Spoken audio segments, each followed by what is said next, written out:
calm down please calm down please calm down ተረጋጊ እንዴ ተረጋጋ please calm down ተረጋጊ ስትሉ calm down just በቃ ለውሳኔ አትቸኩል ስትሉ just don't rush to conclusion yes really now የነቶሎ ቤት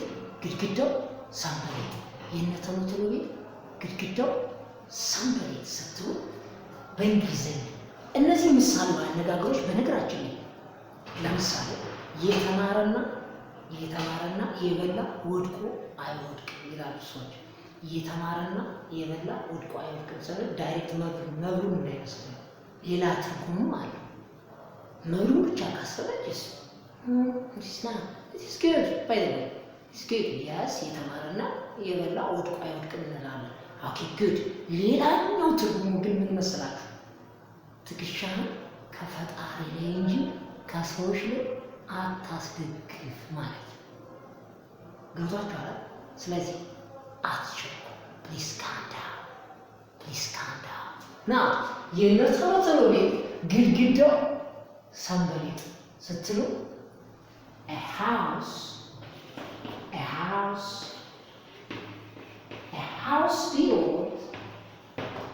built in hasty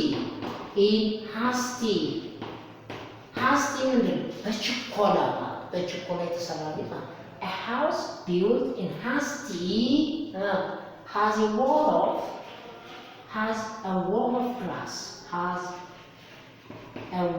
of glass